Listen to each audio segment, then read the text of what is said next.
하나님 말씀은 요한계시록 7장 9절의 말씀입니다. 요한계시록 7장 9절입니다. 이 일 후에 내가 보니 각 나라와 족속과 백성과 방언에서 아무도 능히 셀 수 없는 큰 무리가 나와 흰옷을 입고 손에 종려가지를 들고 보좌 앞과 어린 양 앞에 서서 아멘.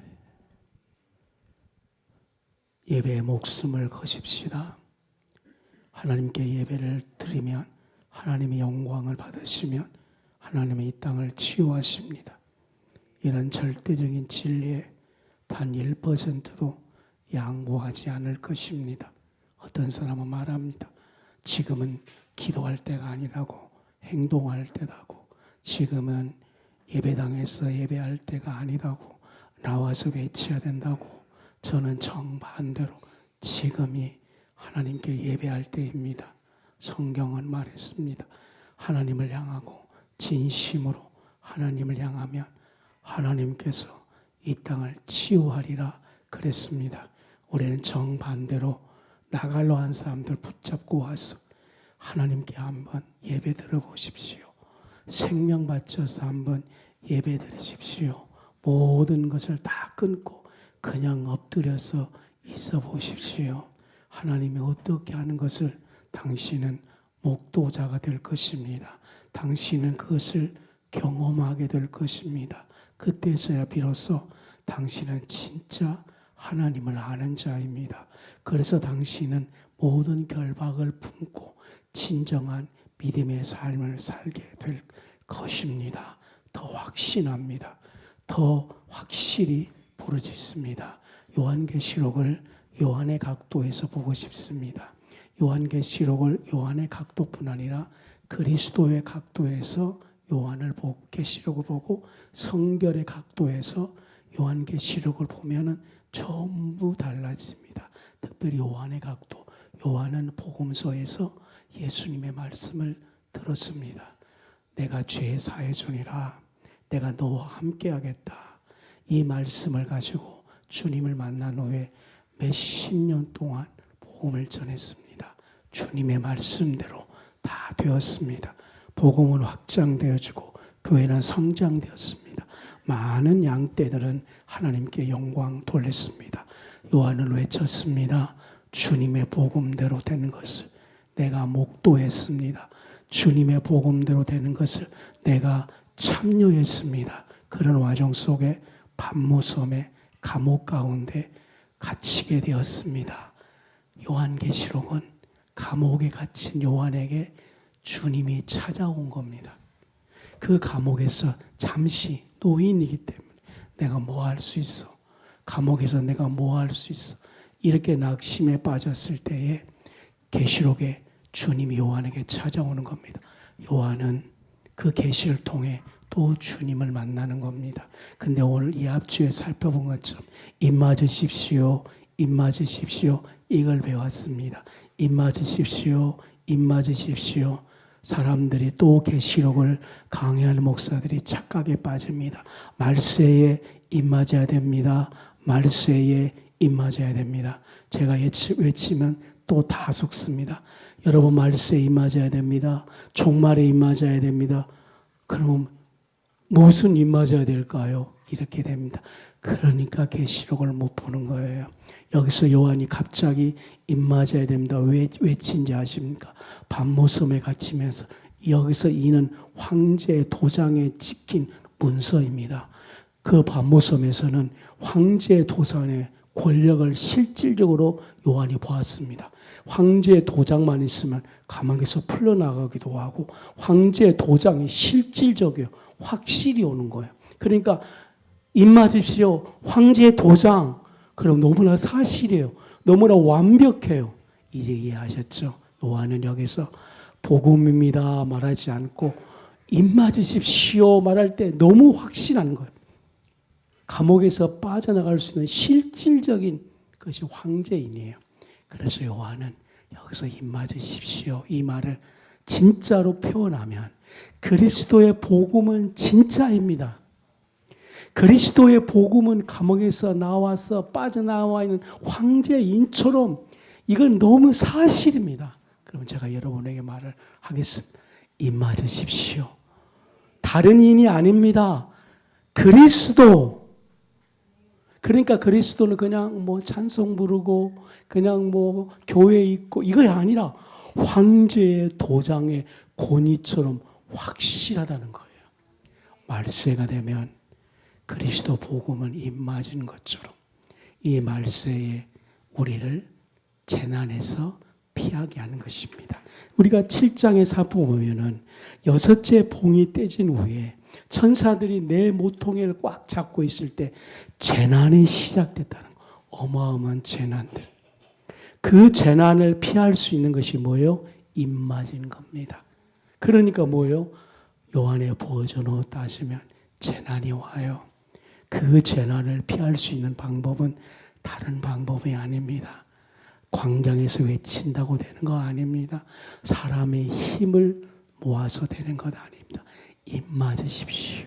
다시 말하면 재난이 다가왔을 때 그리스도 안에 있으면 그리스도로 말미암아 그리스도를 믿으면 그 믿음이 우리의 재난을 이기게 하십니다. 그것과도 똑같습니다. 그러므로 여러분들 이 인을 불신자에게 전하십시오. 이 인을 여러분들에게 확실히 맞으십시오. 그러면서 또 하나 오늘 9절부터 17절까지는 흰옷 입는 자 이겁니다. 흰옷 입는 자. 그러므로 여러분 흰옷 입는 자 되십시오. 우리의 신앙은 갈수록 깊어져야 됩니다. 우리의 신앙은 갈수록 흰옷을 입게 됩니다. 다시 말하면 말세가 되면 옷이 더러워진다는 겁니다. 말세가 되면 혼합주의 옷을 입게 됩니다. 말세가 되면 하나님 아닌 다른 것을 우상 숭배하는 시대가 되는 겁니다. 이 옷 가지고는 아무리 뜨뜻하게 입어도 사람의 옷을 입어도 이걸 이겨낼 수가 없습니다. 어떤 자의 옷을 입어야 됩니까? 흰 옷을 입어야지만 재난의 종말의 재난을 면할 수 있고 종말의 무시무시한 사단의 억압에서 이길 수 있는 것이 바로 흰옷을 입어야 됩니다. 또 하나 중요한 메시지, 이것만큼을 꼭 인식해 주십시오. 이 계시록을 잘못 보고 있는 것이 뭐냐면 선악 구조라고 생각합니다. 선과 악의 대결. 그래서 선은 하나님이요 악은 사단이요 이렇게 말을 합니다. 그래서 온통 지금 이 세상에 악이 팽배해서 악이 사단이 와서 사단이 이 세상을 지배하고 사단이 이 세상을 점령하고 이 악이거든요. 막 악이 이 세상 교회를 핍박하고 그래서 이 시대가 가면 갈수록 무슨 구조? 선악 구조. 하나님과 사단의 구조.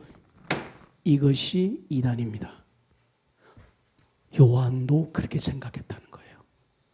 마치 로마가 악이고 그리스도인들이 핍박받는 그리스도인들이 선이라서 이 선과 악의 대절, 사단과 하나님의 대절 이렇게 보았다는 것입니다. 그래서 악을 물리치기 위해 악의 세력들을 물리치기 위해 힘을 쏟았다는 겁니다. 그런데 계시록의 대혁명은 뭐냐면 선악 구조가 아니에요. 하나님입니다. 하나님. 절대 주권 하나님. 하나님이 심판하는 거예요. 감히 하나님의 심판의 어떤 대역사를 사단이 와서 해방된다고요? 요한은 의식의 변화가 오는 거예요. 자기를 반모섬에 갖춘 것은 사단이 아니라 하나님의 계획이라는 것을 알게 되기 시작하게 됩니다. 그러므로 신앙의 대변화가 온 겁니다. 꼭 속지 마시기 바랍니다. 이 시대에 사단이 발광한 것이 아니에요. 사단과 싸울 필요가 없습니다. 하나님의 대주권의 역사는 시작되었기 때문에 우리는 오직 그분을 붙들고 그분을 붙들어서 어떻게 하냐. 우리의 신앙이 흰 옷은 입는 신앙으로 거기에 온통 매진해야 되는 겁니다. 사단과 싸운 것이 아니라 우리는 신앙, 하나님을 붙드는 작업. 이거 요한계시록이에요. 어차피 이 시대는 사단이 발광하고 있어요. 걔들 놔두세요. 우리는 온통 마음 집중 하나님에게, 우리는 온 마음으로 여호와를 찬송하는 거예요. 우리는 온 입술로 주님을 경배하는 거예요. 그러면 혹시 우리를 괴롭히는 사단이 아니라 사람이 악이 아니에요. 오직 우리는 하나님을 향하기 때문에 그 사람은 어떤 사람? 전도 대상자. 그 사람들은 그리스도 앞에 인도할 사람에 불과하는 거예요. 이 재난은 그 사람이 혹시 일으켜질지라도 이 재난을 돌이키는 그 기준이 하나님이에요. 하나님만 만족시키면 되는 거예요. 하나님만 영화롭게 하면 되는 겁니다. 하나님만 높이면 되는 겁니다. 그 방법이 아까 입맞은 거고, 오늘은 9절부터 17절까지 흰옷 입는 신앙으로 되는 겁니다. 흰옷 입은 신앙이 되도록 전력 질주 다 하시기를 바랍니다. 14만 4천 입맞은 사, 이 말은 뭔 말입니까? 하나님께 순결을 지킨 신앙이에요. 이 순결을 지킨 이 신앙인들이 이 마지막 때에 입맞은 자인 것입니다. 다시 말하면 사단과 대결이 아니라 하나님에게 올인한 사람들, 하나님에게 완전히 붙잡힌 사람인 겁니다. 이 숫자가 엄청나게 셀 수 없을 만큼 많았습니다. 그러니까 뭐냐입니까? 사단의 역사는 전 세계 역사였는데 이 세계가 왜 돌아가느냐? 전 세계에 하나님을 붙잡는 숫자가 14만 4천이 있었기 때문에 이 사람들 때문에 시대가 그래도 변화되어지고 이 시대가 그래도 거룩함과 순결로 가고 있다는 겁니다. 너무하면 되지 않습니까? 그리고 오늘 9절에 보면 흰옷을 입고 손에 종려 가지를 들고 찬양하는 영광스러운 모습을 보여주고 있는 겁니다. 보십시오. 사단이 아무리 발광해도, 이 시대에 아무리 재난이 와도 이 14만 4천, 이거는 숫자가 아니라 어마어마한 숫자가 종려나무를 호산나를 외친다는 겁니다.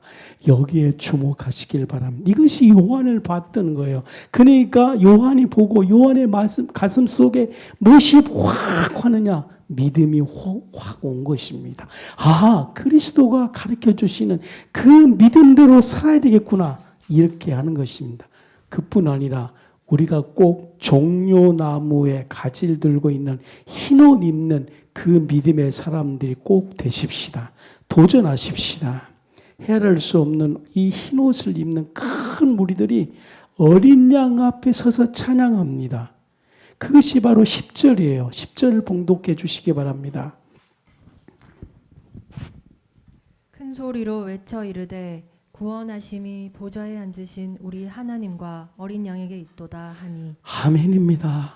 사단이 역사해도 흰옷 입는 자, 정말 하나님께 올인하는 그 14만 4천이 10절을 부르는 거예요. 이것이 요한계시록인 거예요.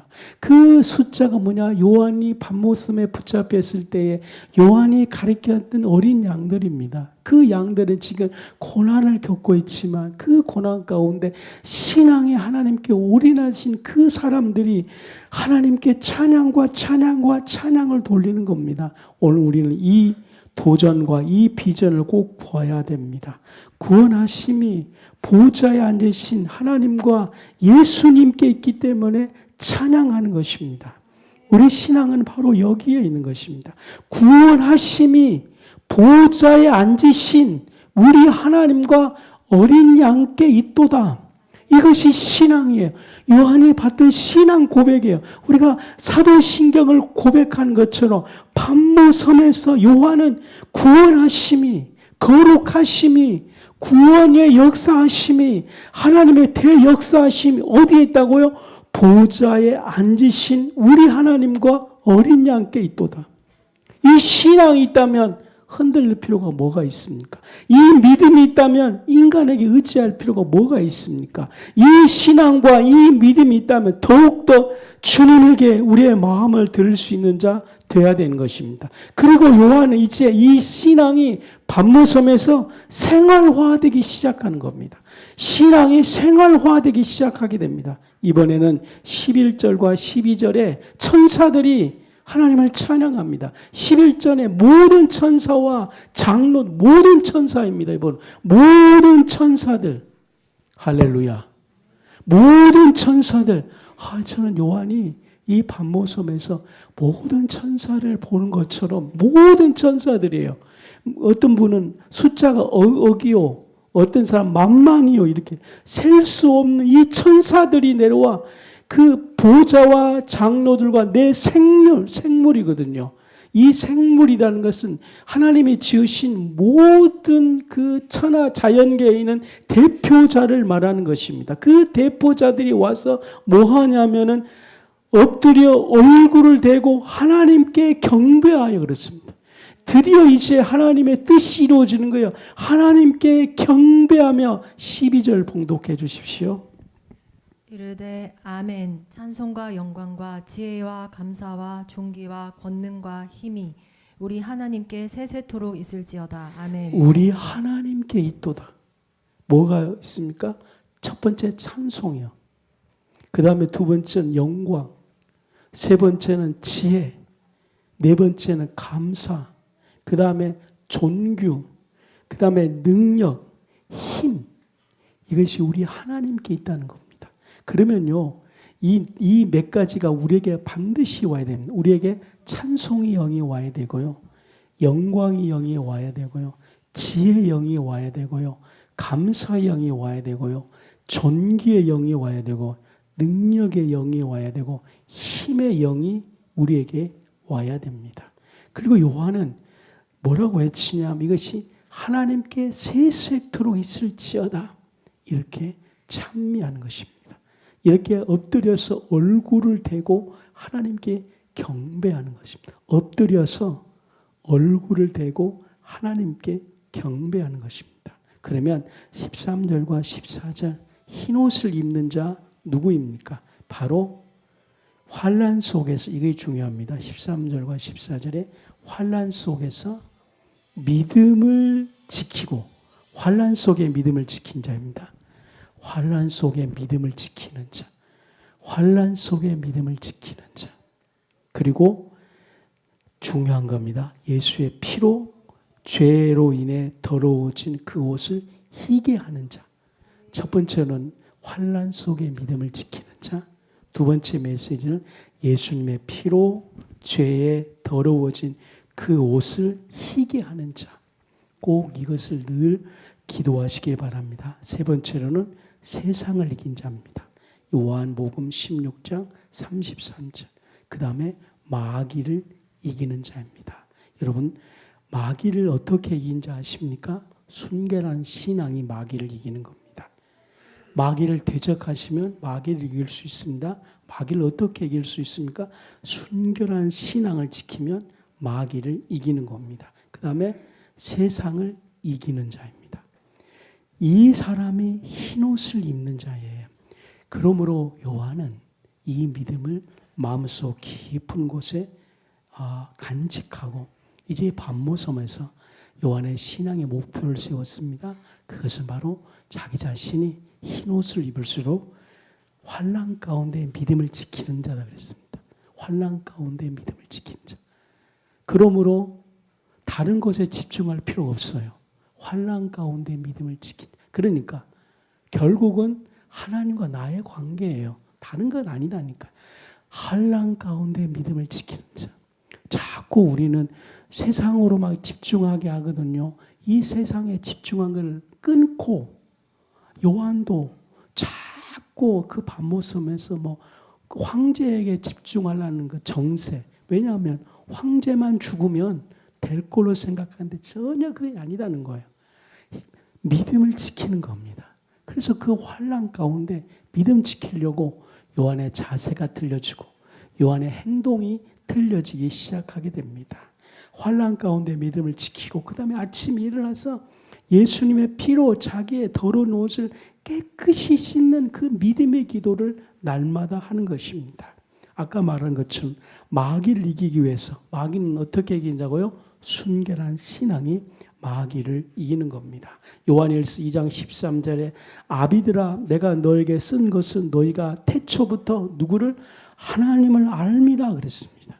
고린도전서 15장 55절 56절 사망아 너 이기는 것이 어디 있느냐? 사망아 너희 쏘는 것이 어디 있느냐? 우리는 확실히 사망을 지배하고 정복하게 되어 있는 것입니다. 이런 자에게 하나님은 15절부터 16절 15절을 봉독해 주십시오. 그러므로 그들이 하나님의 보좌 앞에 있고 또 그의 성전에서 밤낮 하나님을 섬김에 보좌에 앉으신 이가 그들 위에 장막을 치시리니. 아멘. 이렇게 흰 옷을 입는 자들이 15절에 하나님의 보좌와 하나님의 성전을 밤낮 섬기는 자입니다. 저는 그래서 이 15절을 보면서 너무나 우리 교회의 목표를 정했습니다. 마음을 정했습니다. 우리 성도들을 입맞고 흰옷 입는 성도들을 만들어서 보좌 앞에서 하나님을 섬기는 교인을 만들겠다. 이런 다짐을 제가 막 가슴에 다짐하고 막 다짐을 했습니다. 밤낮 하나님의 성전을 섬기는 그런 자를 만들리라 이런 다짐하고 또 다짐을 했습니다.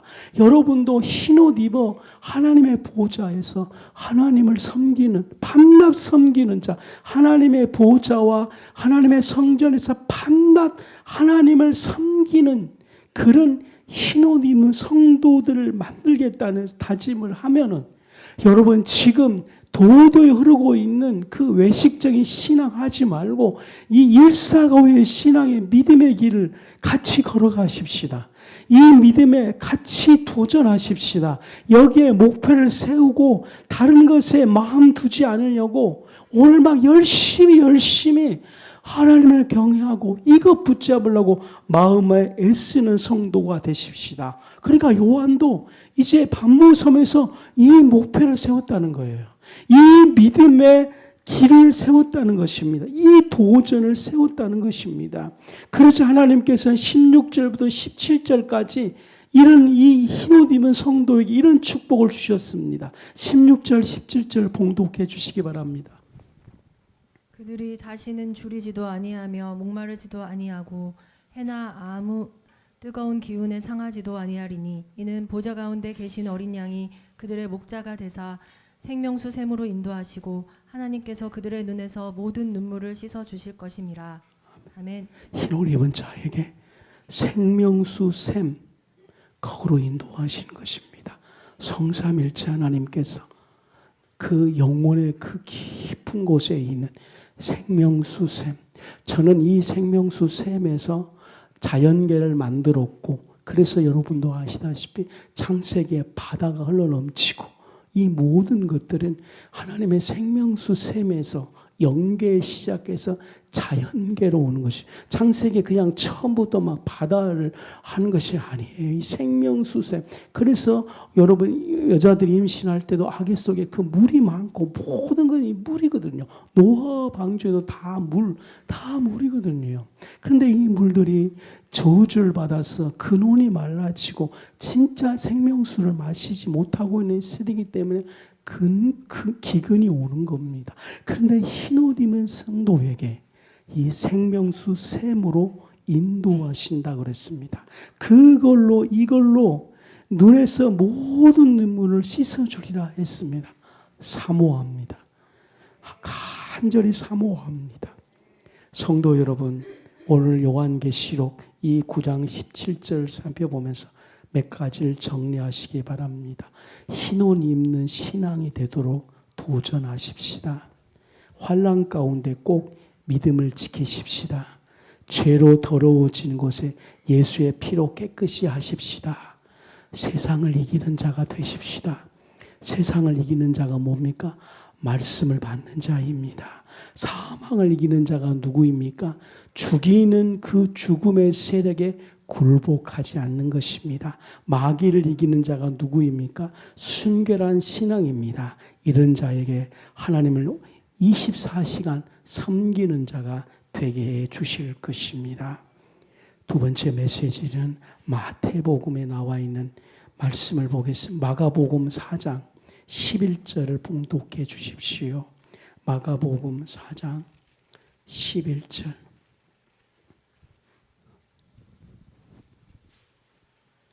이르시되 예. 하나님 나라의 비밀을 너희에게는 주었으나 외인에게는 모든 것을 비유로 하나니.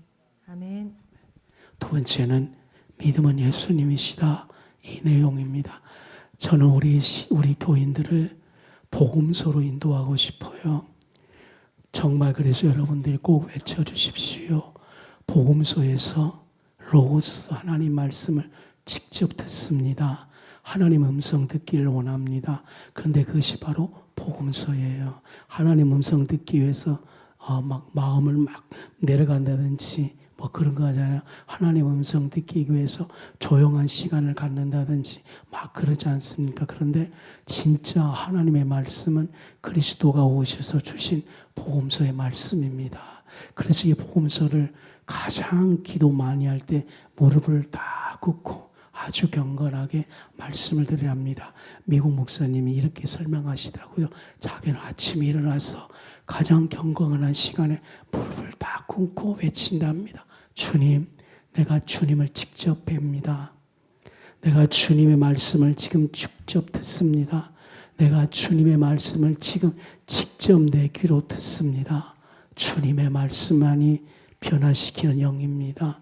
다른 소리 듣지 않겠습니다. 이렇게 합니다. 왜냐하면 지금 거짓 선지자들이 나와 하나님의 말씀들을 오염시키고 있기 때문에 그렇습니다.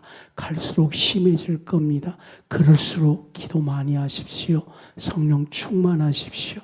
그 다음에 가장 성령 충만하면 꼭 복음서 말씀을 그냥 펴놓고 무릎을 꿇으십시오. 그리고 온 마음으로 말씀을 받기 바랍니다. 그 중에 하나가 근데 제가 이런 식으로 말씀을 받았더만 그리스도 복음서에 나온 그리스도가 너무 무시무시한 말씀을 너무 많이 하셨습니다. 그래서 우리는 이걸 드려야 돼요. 왜냐? 그리스도만의 기준이기 때문에 그래요. 그리스도만의 길이기 때문에 그래요. 다른 소리 듣지 말아야 됩니다. 근데 11절에 하나님 나라의 비밀이다 그랬습니다. 여기서 하나님 나라의 비밀이 뭐냐면은 하나님의 나라에 관한 지식이다 그랬습니다. 여기서 비밀은 하나님 나라에 대한 지식. 거꾸로 말하면은 마귀가 이것을 비밀을 갖다가 선악과 이렇게 말하는 거예요. 그 마귀는 비밀을 갖다 줬는데 어떤 비밀을 갖다 줬냐면 죄 짓는 비밀을 갖다 줘버린 거예요. 이 선악과의 비밀이 뭐냐면 하나님 없이 이 비밀. 너 그런 거예요. 너가 기준이야. 그래서 너가 기준이 뭐냐? 감정이야. 감정. 지가 나쁘면 나쁜 거야. 지가 좋아하면 선이야. 지가 싫으면 그것이 악이야. 감정에 충실하라. 그래서 메시지 뭐냐면 네 좋은 대로 살아라. 그래서 그 쾌락이 동성애예요. 그래서 그토록 하나님이 싫어하는 이유가 뭐냐면 선악과의 시작에서 동성애, 쾌락이 기준이에요. 근데 그거를 예수님이 오셔서 새롭게 생겨놓은 기준이 하나님 나라의 비밀이에요. 하나님을 아는 지식. 그게 뭐냐면은 죄 짓는 기술이 아니라 하나님 앞에 엎드른 지혜를 하나님 나라의 비밀이라 그러는 거예요. 오늘 우리는 이 하나님 나라의 비밀이 우리에게 오면 감정에 충실하는 것이 아니라 신앙으로 말미암아 변화된 그 영혼에서 오는 하나님의 지혜에 충실한 신앙이 될 것입니다. 그래서 이런 말 하잖아요. 지식이 오면 혁명이 일어난다. 지식이 오면 애것을 변화시킨다.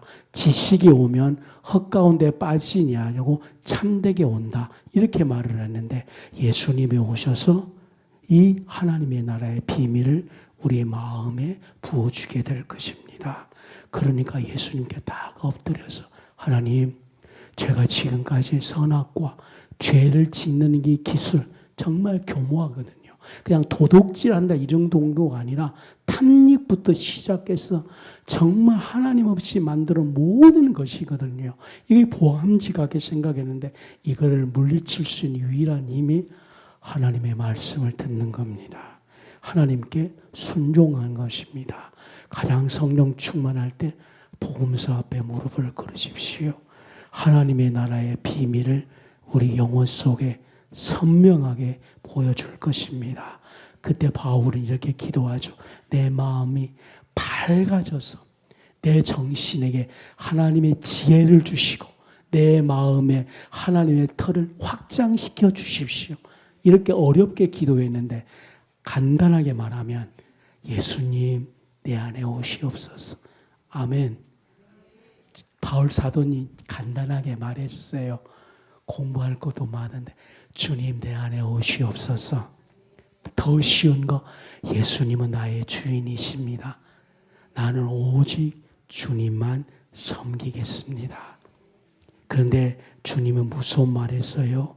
외인에게는 여기서 외인은 예루살렘에 있는 서기관을 가리킵니다. 하나님의 말씀을 혼잡시키는 그들이에요. 12절에 보기는 보아도 알지 못하게 하며 듣기는 들어도 깨닫지 못하게 해서 그들이 혹시라도 예수의 피로 그 마음을 돌이켜 심판에서 놓여나 죄 사함을 받을까. 여기서 많은 시간이 머물러 있어요. 무서운 예수님이에요. 저들이 혹시 알까 싶어서 깨달을까 싶어서 그들을 모르게 허락했다는 거예요. 이거요 무서운 말이에요, 여러분들. 무서운 말이에요. 그래서 저는 여기서 그들에게 완고함을 주었다 그랬거든요. 이 본문을 이사야 6장 9절로 10절 인용했대요.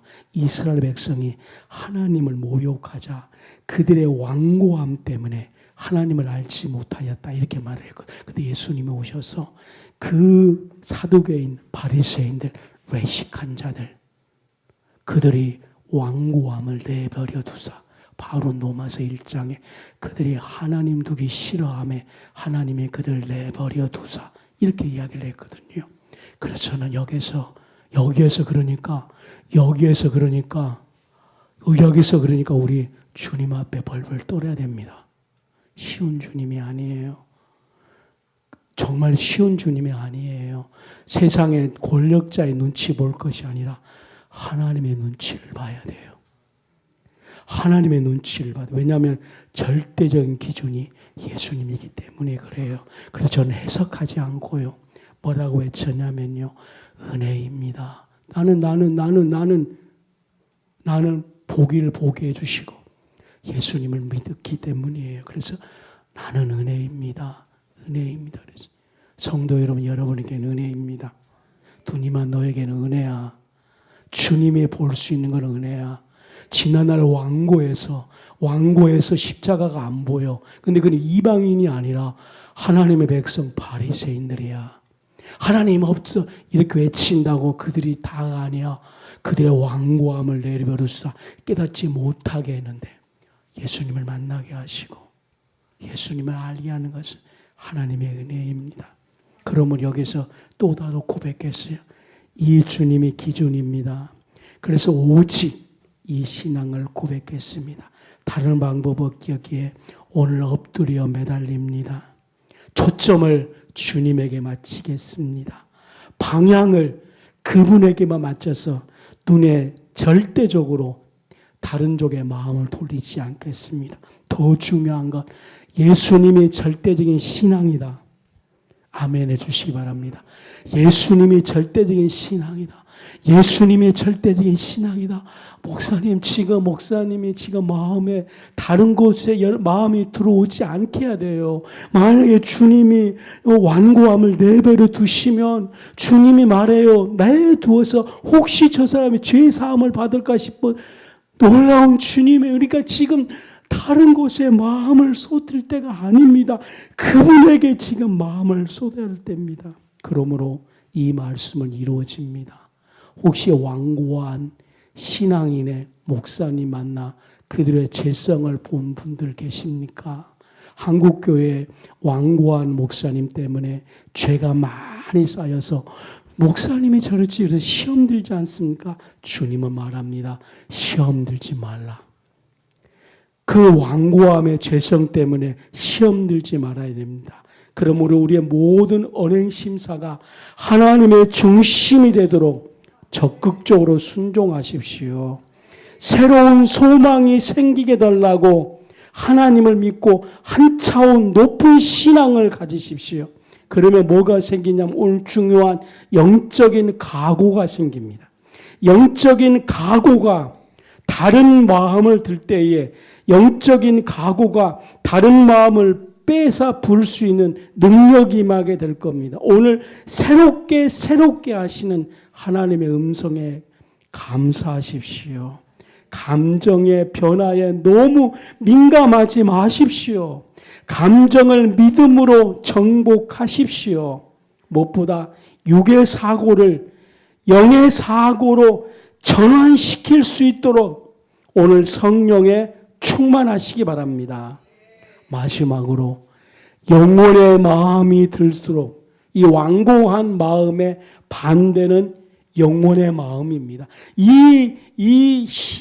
마가복음 4장의 예수님 앞에 그 완고함을 놔두라. 죄 씻은 바깥 씹을까? 이 무서운 주님의 말씀 앞에 우리는 더 주님을 매달릴 수 있는 우리가 되십시오. 마가복음 4장에 주님의 말씀을 배웠습니다. 엎드려서 오늘 이 주님에게 마치시고 저는 아니고 은혜 주신 예수님을 경배하십시다. 할렐루야. 오늘 두 가지 메시지 요한계시록과 마가복음을 전했습니다. 기도합시다. 오늘은 집사님 바로 간정으로 갈게요. 감사합니다. 아니 끝나고 기도할 거예요. 네. 도님은 이제 나와서 준비해 주시기 바랍니다. 제가 기도할게요. 오늘 요한계시록에서 요한이 만났던 예수님을 뵙게 해 주시옵소서. 마가복음에서 이 예수님을 만나게 주시옵소서. 감사하오며 예수님 이름으로 기도하옵나이다.